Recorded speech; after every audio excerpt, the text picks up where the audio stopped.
I'm Alex Alvarado. Thank you for listening. We already previewed half of the Max teams yesterday. Now we have 3 more teams to get through in this episode, and then 1 more episode to follow. The Max split up into a pod structure with 3 teams each. We're going to follow that kind of format into these podcasts. Did the first 2 pods yesterday. Now, what are we doing today? It's the Michigan Mac Trophy. Everybody's favorite 3-way trophy. Don't we need more of these, huh? EMU, CMU, and Western MU. We'll get right into it. We're going to go alphabetically as we've been doing all of these episodes, which means your favorite team, Central Michigan, the Chippewas, they're going to be coming up first. Last year, just things with Central Michigan generally have been not consistent, man. Like the John Bonamego era had a really just dumb ending, just a really catastrophic ending. Followed that up by hiring Jim McElwain, who had obviously a huge name, was a former Florida coach who spiraled out there, was caught with the shark. No, that wasn't him with the shark. He actually talked to the guy with the shark later on in a podcast with Barstool. That was really funny. In his first year, helped get CMU to a huge turnaround. Thought obviously that would lead to more success later, even without having like stellar quarterback success over the years. Kind of thought that his know-how of just figuring things out, having good game plans outside of quarterback play would be enough to, keep things going. Like, you have a good turnaround year. People don't want to think that's a fluke, but maybe it was. They go 8-6. They go to the MAC championship game, lose there to Miami. Not a convincing run to the championship game. Remember, that's a year where they still lost 31-15 to Western Michigan. 3-3 the next year, 9-4 in 2021. Okay, maybe things are looking better, but over the last couple of years went 4-8, 5-7. And this year, I don't know if things are honestly going to get much better. I think that this roster has some pieces. I don't think that, and the magic of Central Michigan kind of like surprising you and overperforming is that I usually, maybe it's the biases, but I usually just don't see a lot of like the high level players that really sets this team, like apart from the rest and really like is the reason why it wins as many games as it does at times.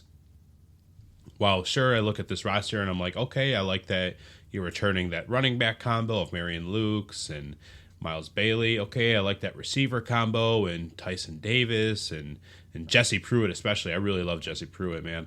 Some of those pieces there are really good on defense, which is where like Central usually holds it up to keep some sort of level of, competition afloat.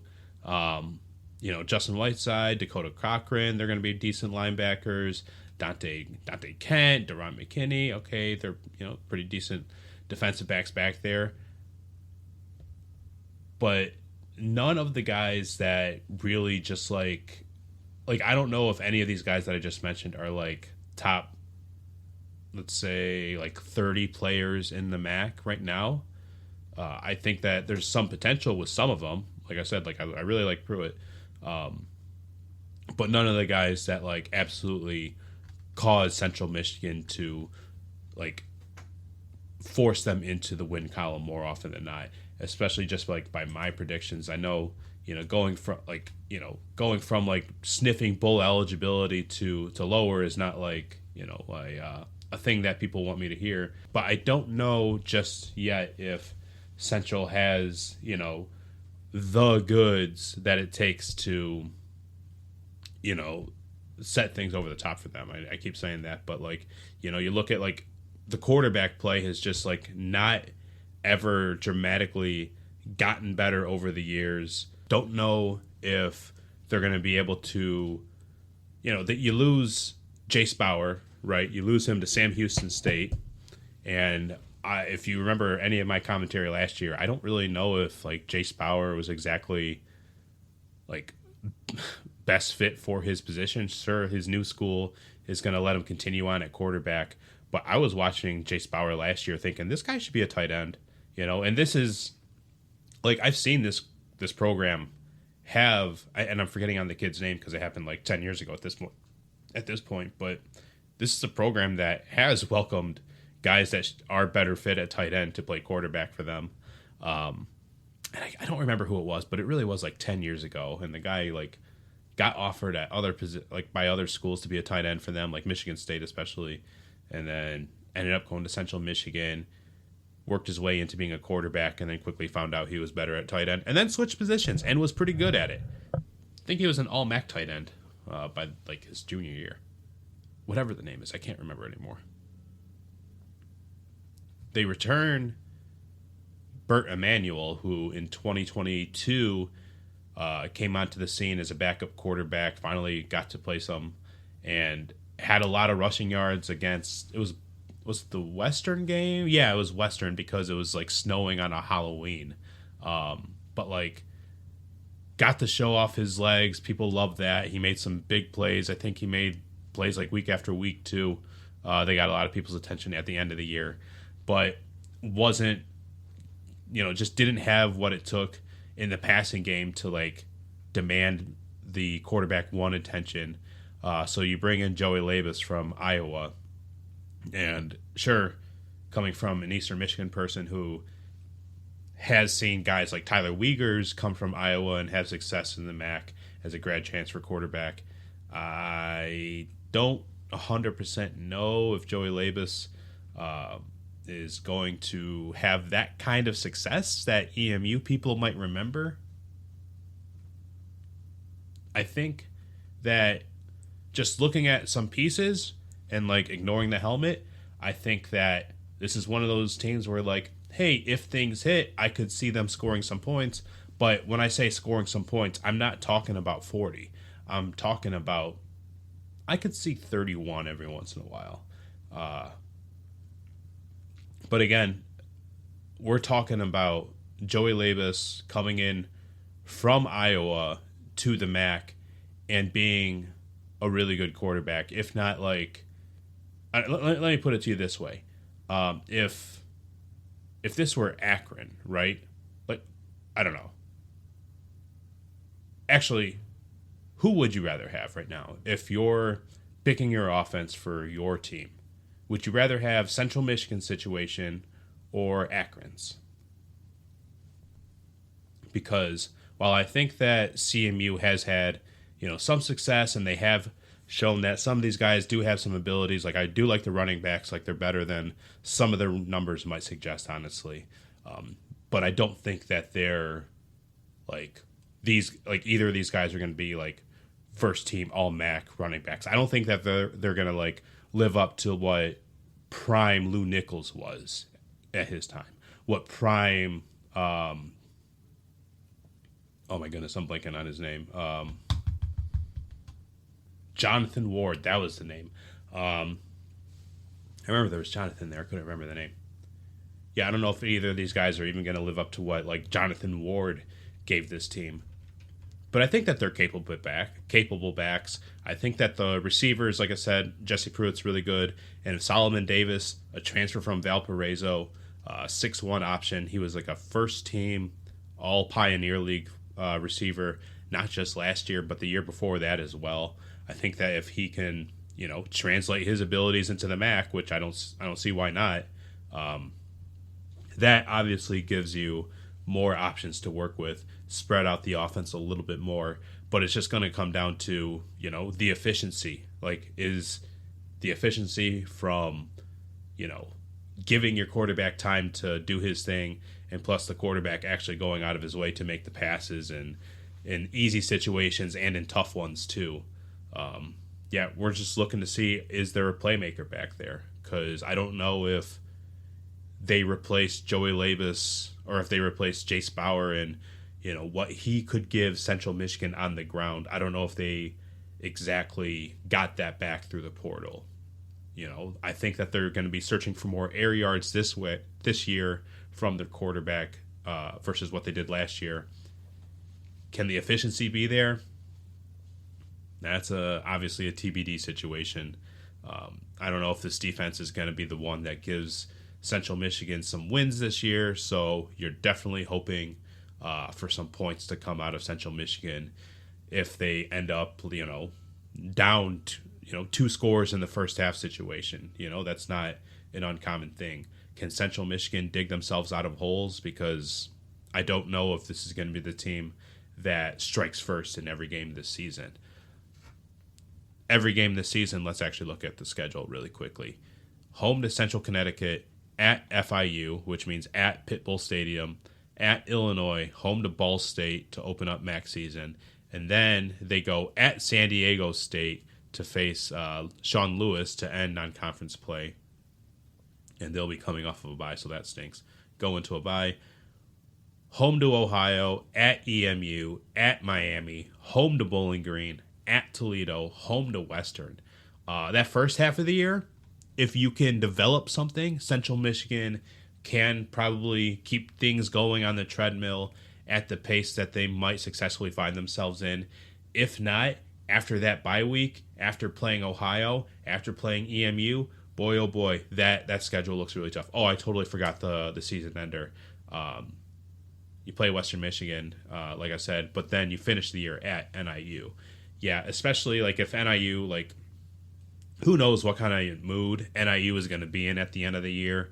Definitely, yeah, that's always just a fun game, right? The CMU NIU series. That's always a fun one to play out. It's not going to be an annual matchup anymore now that we got rid of the East-West splits, but that's still going to be a really exciting regular season finale for the Chippewas.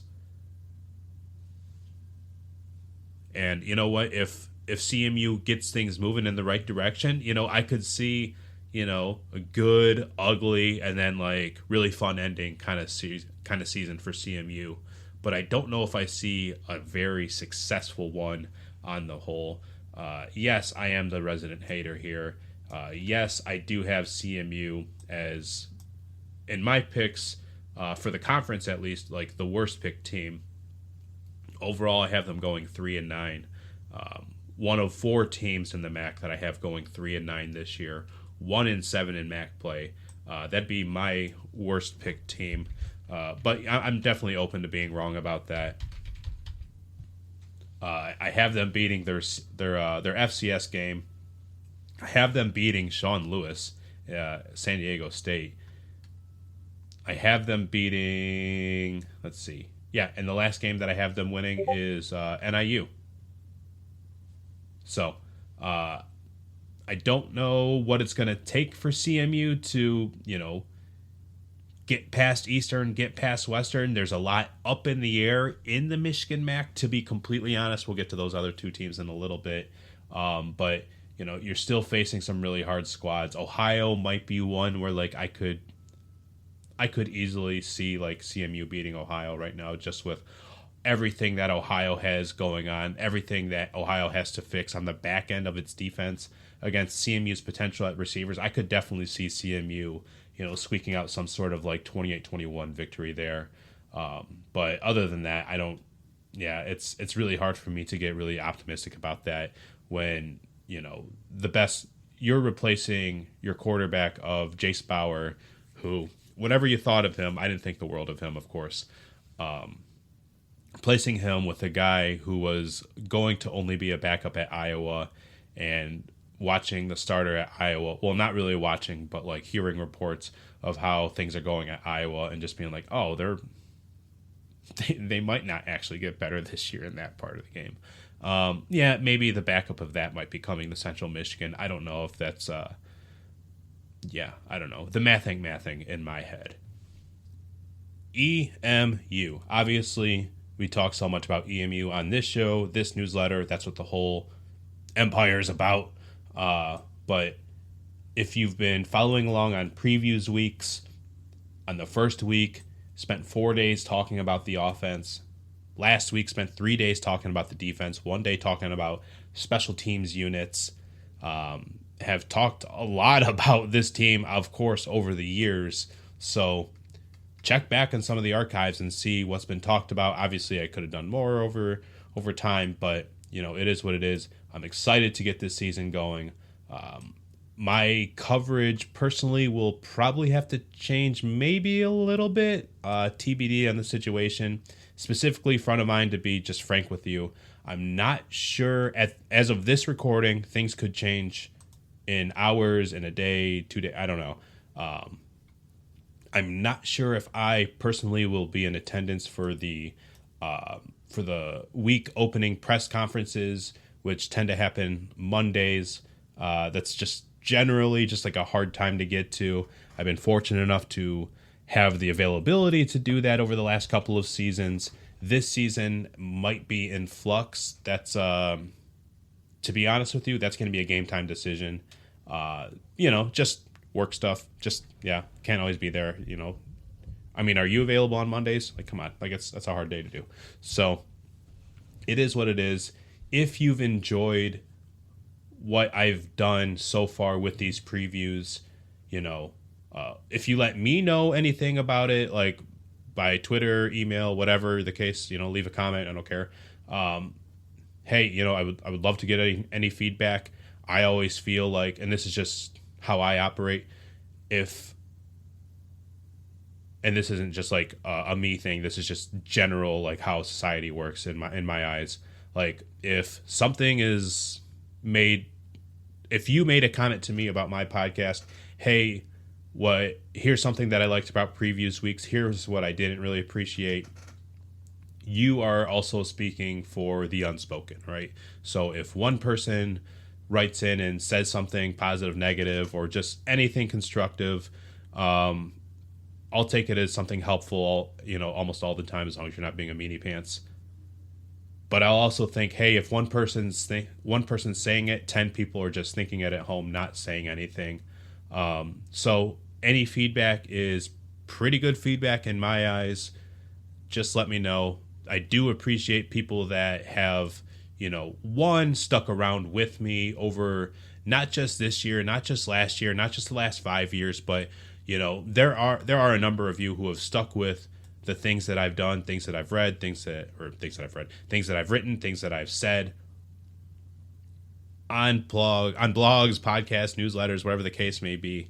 I've brought a lot of coverage to the Mid-American Conference, especially through Hustle Belt back then. Now with this newsletter, some other projects in between, just a lot of random stuff in between. I'm excited to get to year whatever this is for me. I'm excited to get to, keep talking about EMU football. This isn't the easiest thing to do. This isn't, the most trafficked, part of the college football media space. But I love it, man. I love that it's something that I get to do. It's something that gives me some opportunities to share more stories and all that stuff. Definitely going to have to, get my ass moving in some of that regard. But a lot of my longtime readers, a lot of my longtime followers, you guys know a lot of the things that I've done for you guys. I don't think I'm like the best journalist in the world, but I think I do an okay part. It's taken me a while to actually say that and see that. So just verbally want to say thank you guys personally for, being there, not just over these past few months or whatever the case may be, but for however long it's been for you, probably years for a lot of you, because I see the numbers. Like I do have some hangers on, and I'm really proud of that. For new folks, maybe you're, new students at EMU, maybe you're new fans somewhere like in another state. For whatever reason, you're just now getting into EMU football. Maybe you've been into it, haven't heard of me yet, for whatever the case may be. Hey, welcome. I'm happy you're here. I hope you're here for just as long as the people that I just bragged about just now.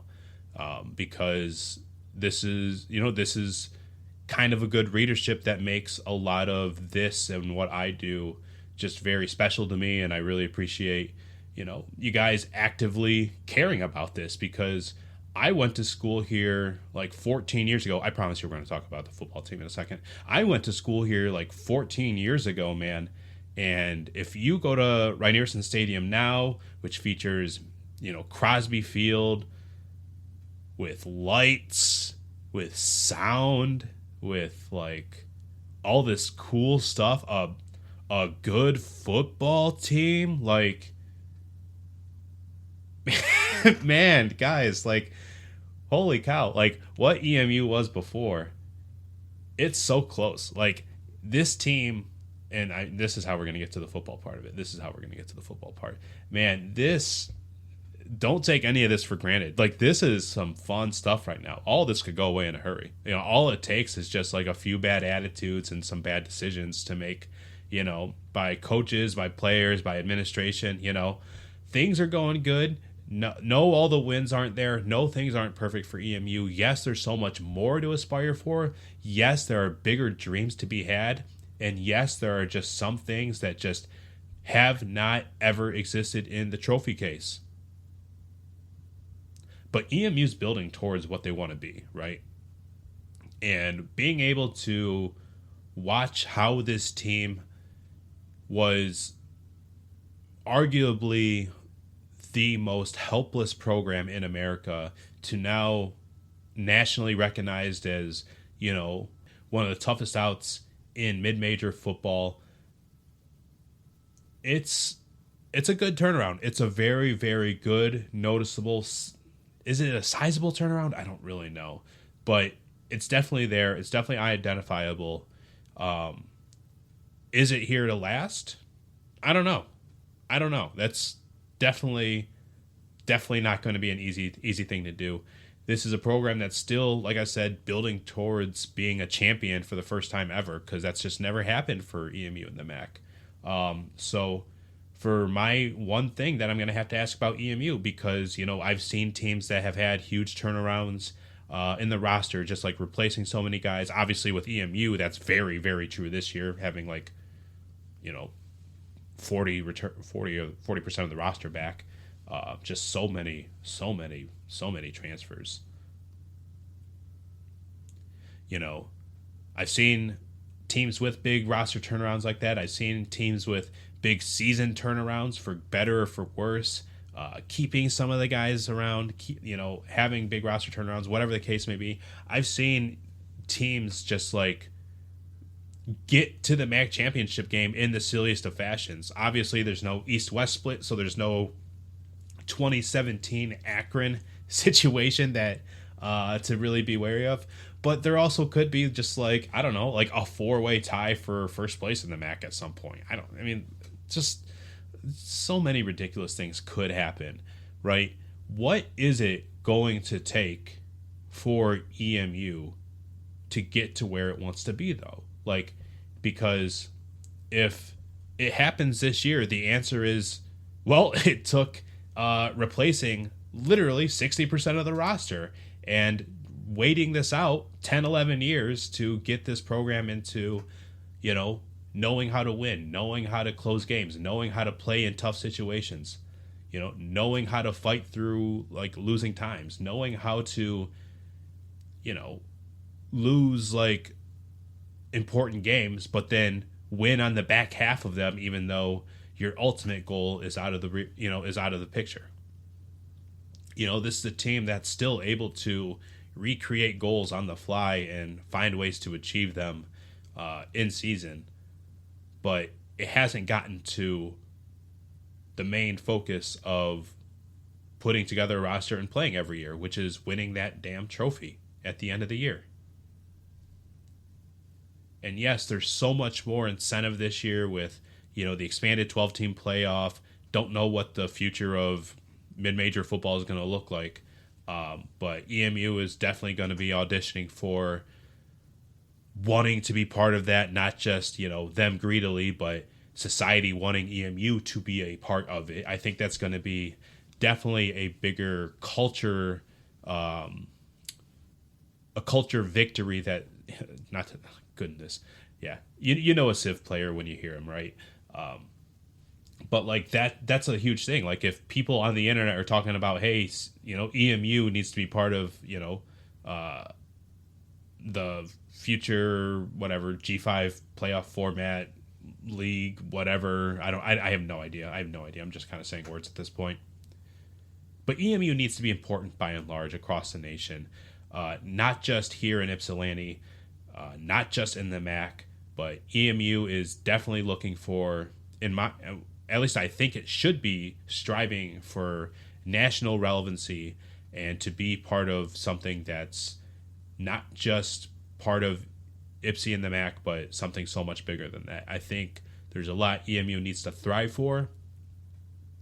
How much can they actually get that accomplished by playing football in 2024, right? Same way I asked Ball State, hey, how do you legitimize your championship run in 2020? Hey, EMU, how do you audition for the future? How do you become important to people? By playing a season of potentially forgettable football, no matter how good. Even if you go 9-3, I'll remember it. I certainly will, because I signed up long ago to, watch every game and to track every little motion that goes into winning and losing in this program, right? Because I was somehow just infatuated by the losing. Not by a ha-ha, you suck kind of deal, but hey, let's actually dig into some problems and look around and see what has to get fixed and how sort of deal. That's what kind of interests me. And now, for as many things EMU is getting right, it's obviously still getting things wrong. For all the great improvements that EMU's had, what is it going to take to get there? Because we've seen a lot of iterations of different answers of how EMU could get there before, but what is it finally going to take? What is it finally going to take? Is this the year? Is this finally the year for EMU? Did I talk about the football team? No, I did that the last few episodes. I did that the last few weeks. You can just listen to that. At UMass, at Washington, home to Jacksonville State, home to St. Francis, at Kent State, home to Miami, Ohio, home to Central Michigan, at Akron, home to Toledo, and then the last 3 games at Ohio, home to Buffalo, and at Western Michigan to end the year. In my picks, yep, I'm the homer. I'm definitely going to follow up. CMU is really bad with, hey, EMU is probably, I don't know, maybe I have EMU overrated in here. I don't know. In my picks, in my head-to-head picks, I picked EMU to go 8-4 overall, 5-3 in MAC play. My win picks are UMass, Jacksonville State at home, St. Francis, the FCS opponent, Kent State, Central Michigan, Akron, Ohio, and Buffalo. Obviously, the Western game at the end of the year is just going to be really, really tough. I'll get to Western Michigan in a little bit, but I have them losing. I have them losing to Miami. Have them losing to Have them losing to Miami. Have them losing to Toledo. Have them losing to Western. Those are the 3 teams that, in my MAC standings for the end of the year, those are the 3 teams that are above EMU. So, okay, that's fine. You dodge NIU because that was obviously previously an annual West matchup, but now that's gone. Still not a totally, I'm not going to call it an easy schedule. Anybody that has both Miami and Toledo at home, that stinks. Now, what makes those 2 games a little bit more manageable is when they're played and where they're played. Where are they played? They're both being played at Rynearson Stadium. When are they played? They're played October 12th and November 2nd. So a couple of Saturday matchups, a couple of games where, they're anything in the middle of the season, that's when my brain is okay, this team is in quote unquote their stride. This is when, if things are going good, this is when things can get really, really good for them. If you're the EMU fan that's going to be overly optimistic, you can say, hey, home field advantage, but I don't 100% believe in, home field advantages like that. Plus, Miami and Toledo are just super duper incredibly talented. I don't think that it'll be 2 blowouts at home. Don't get me wrong. I think that we're looking at 2 games that are decided by 6 total points, maybe less, because that's just the way these things have gone, especially for EMU. But yeah, like I've said before, a lot is going to hinge on the quarterback play and just, whether or not they can get things going in that regard. I don't know if it's an automatic upgrade Cole Snyder over Austin Smith, but I do think that there's possibilities there, and I do think that this team is, building with its roster for, some success in the next couple of years. Like, it is moving in a good direction with its roster. So I don't think that this is a program that, you really have to worry about, especially for as much consistency as it's built. Just getting to bowl eligibility. Obviously, it had its 9-win bump in 2022. Lost to Toledo at home, 27-24, and that was the difference between EMU going to Ford Field, which it didn't do, and actually watching Toledo from home play Ohio that year. But yeah, just don't chase ghosts. Just don't chase the ghosts of like Samson Evans, Jalen Jackson, and the two linebackers, Chase Klein and Joseph Braccio. Just don't chase the ghosts. Just do what you're good at. Western Michigan University, they are up next on here. I'll try to keep this one a little bit close, even though I do have them as my highest rated team of these three that we're talking about today. Well, at least for this episode. Last year, under first-year head coach Lance Taylor, this team went 4-8. They showed a lot of ability on both sides of the ball, showed that they can play with a tempo offense effectively, even though it was a whole new staff with a lot of new players, freshman running back situation, some breakout players too. I liked the way that Western Michigan played. Just watching them while they were like 1-6 last year to open up the season, like you knew that they were going to be good, or 2-6, whatever the case was. But still, like you knew that they were going to end up being good. Like you knew that they were going to, show some life and be a real threat in the MAC. Not like a threat as in, hey, can they make it to the MAC championship this year? Because they kind of poo-pooed themselves out of that situation really early with the 34-21 loss at home to Miami, and then also losing pretty much that score 49-31 at Toledo, both in like the first half of the year, right? But still, Western Michigan had a lot of ability. They could use the excuse that, hey, we're coach with the team with a first year coach after going 5-7 the year before, keeping some things the same while also changing some stuff. Like the way that they played, like the quarterback play out of Hayden Wolf, who eventually broke out in the scene. Obviously, Jalen Buckley with 1,000 yards rushing is really good. Kenny Womack being a first-team All-MAC wide receiver is impressive to watch. Anthony Sambucci, I thought he had some good plays out there, was kind of a breakout player in his own right. And just looked like a typical talented Western team that had some ability, but just didn't know how to close out games, didn't know how to put its full picture together. Looking at how it did under Lance Taylor, obviously 4-8, didn't like that, didn't love the way it opened up the season. Was it like 2-7? I think it is. Let's see, 2 wins and then 1, 2, 3, 4, 5, 6 losses. Yep, before it started playing the Michigan MAC games, where they were favored by 3 points in each of its games at EMU and home to Central Michigan. Ended up winning them both by 24 points against Eastern Michigan and by 10 points against Central Michigan. Right? So, impressive wins in that category to have a clean Michigan MAC victory for the coach, but then like things just like didn't go so great. That's pretty much when Lance Taylor and the outgoing defensive coordinator got into a little argument on the sidelines that was broadcasted on TV. And then obviously the team just wasn't the same after that. Got blanked 24-0 at NIU the week after that, and then finished out the season losing by 24 points at home to Bowling Green. Right? Bowling Green, like, I don't have a lot of good things to say about Bowling Green's offense. We'll talk about that next time.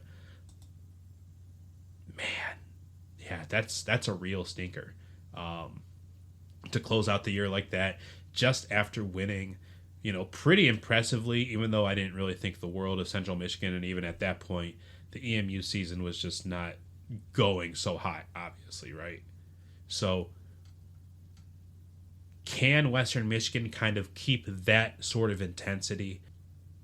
Can Western Michigan live up to its own potential that all was promised by Lance Taylor? See, I didn't say as advertised. By all was promised by Lance Taylor, and everything that was kind of expected out of this coaching staff post Tim Lester, because Tim Lester just couldn't get the team over the top in that space to be a MAC championship team. Now he's the offensive coordinator over at Iowa, a team that we just talked about a little bit. Obviously, this is a team with some talent. Got a little bit of talent on defense too, but changing the defensive coordinator, I don't know how much that's going to affect things too. Changing the offensive coordinator too. Walt Bell's in charge there. Didn't see that coming at all. So I don't know, man. I think this is a team that things are going to happen one of two ways. I think this is a team where you're going to look at it by say late October, mid-November, and you're going to look at them, you're going to see that the way that they're playing, and you're going to know whether or not that this team made the right decision by hiring Lance Taylor in the first place. Because I think that the way that this team is just moving and the way this team's operating and whatnot, I think that we'll know one way or another that this team has being a resounding success story with this new coach, or things are just flaming out really, really hardcore. So they'll either catch fire or they'll flame out. That's the way that I see Western Michigan kind of just being this year, right? Because even if this is a team that goes 8-4, right? Does well to begin the year and in the middle of the year is very impressive, but then just has some really, really poo-poo games at the end of the year. Hello, Central Michigan and Eastern Michigan to close out the year. I don't know. I think that this is a place that knows how to really, really hang on to the way that things end for this team. And I think that this is a team that, they don't want to be going into 2025 feeling bad about the way that this team has gone. And maybe that's a little too forward looking, considering that we're talking about a 2024 season and not 2025 optimism. But I don't know. Let me just read off the schedule really quickly, because we got to get out of here. At Wisconsin, at Ohio State, sucks. 0-2. That's an awful start. Bethune-Cookman, at Marshall. Okay, I don't know how you feel about that. At Ball State, home to Akron, at Buffalo. Those look like winnable games, but if things go bad, that's where things could get really, really bad in a hurry, is that stretch right there. Home to Kent State, then home to NIU from action, at Bowling Green, at Central Michigan, home to EMU. That's how the season's going to go for Western Michigan. In the wins-loss department, like I said, I already have Western Michigan going above EMU in the standings. I didn't have them going in the MAC championship game, which means that they fall right behind Miami in the standings. They fall to Miami in my picks. I have Western Michigan going 9-3 overall, 7-1 in MAC play, just missing the MAC championship game, losing a tiebreak to Miami of Ohio. They don't play them straight up. I don't remember what the common opponent is. I think the common opponent here is going to be Bowling Green, if I'm not mistaken. Okay. So looking at my picks for them, the one game that Western Michigan would lose on the year would be to Bowling Green. Wouldn't that just be really, really funny? Obviously, lost to Bowling Green last year, lost to Bowling Green the year before that. So it's definitely not. It's definitely in their wheelhouse. Definitely in their wheelhouse to do. Plus, with all the improvement that Bowling Green could have on the defensive side of the ball, I think that's where things could really, really get dicey. But still, cleaned up the rest of the year, even without facing Toledo on the schedule. A loss to Bowling Green could be the trick that does them in. So you definitely gotta take care of it. Actually, avoiding Toledo and Miami, that would really stink if you lose to Bowling Green, go undefeated otherwise. You don't have to face the two for my money, like the top dogs of the conference heading into 2024. Avoid them and lose your seat at the MAC championship game because you lose to Bowling Green, who might not even have like a killer offense this year. That would really stink. But it's definitely on the table. And you know what we have to thank for that? Losing the divisions.